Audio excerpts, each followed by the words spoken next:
अल्लाह, थके तो नहीं? बस थोड़ा सा ही है, आ जाओ चलते रहो।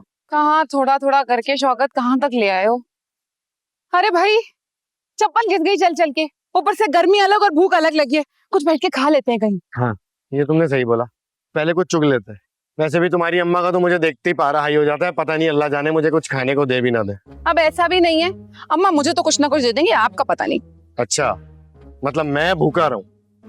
एक तो हर बात मत पकड़ा करें शौकत आप, इसी आदत की वजह से ना अम्मा आपसे चिढ़ती है। याद नहीं है पिछली बार गुंडों पे क्या हुआ था? हाँ, बहुत अच्छी तरह याद है, चप्पल खींच के मारी थी, आंख बच गई मेरी वरना काड़ा हो जाता मैं। ऐसी औरतें अल्लाह माफ करे भाई, हमने सारी जिंदगी नहीं देखी। बड़ी खानदानी औरतें हैं हमारे खानदान की। खानदानी? अच्छी तरह जानती हूँ आपके खानदान को। क्यों भूल गए? आपकी अपनी आपा नसीमा आपा, आपकी बड़ी बहन, कैसे भाग गई थी शादीशुदा होने के बावजूद किसी कॉन्ट्रैक्टर के साथ? क्या मतलब है? तुमको किसने बताई ये बात? क्या मतलब है? क्या मतलब है? किसने बताया? क्या मतलब है? आपकी चचेरी बहन की ईश्वरबाजी ने।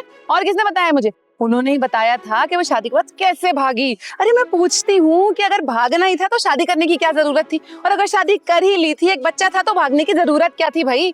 अरे मैं तो ये सब कुछ सुन के ना आपकी अम्मा के पास चली गई। मैंने कहा अम्मा ये क्या बात हुई? तो अम्मा बोली हाय मेरी बेचारी नस्सो, बगैर मोहब्बत की जिंदगी कैसे गुजारती। अरे दिल के हाथों मजबूर थी इसलिए भाग गई। मैं तो ये भी जानती हूँ कि आपकी अम्मा ने ही सारी प्लानिंग की थी उनको भगाने की। खानदानी औरतें।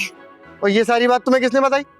कौन बताएगा? आपकी चचेरी बहन की ईश्वरबाजी, उन्होंने ही बताया मुझे सब कुछ। अरे जलती है वो तो, जादूगरनी कहेंगी। हाँ जादूगरनी आपकी खानदानी औरतों में शुमार होती है ना वो भी। अच्छा आप कुछ खा ले, भूख लग रही है। चलो उधर तरफ देखते हैं कुछ चल के। चलो बेटा चलो बेटा। चल।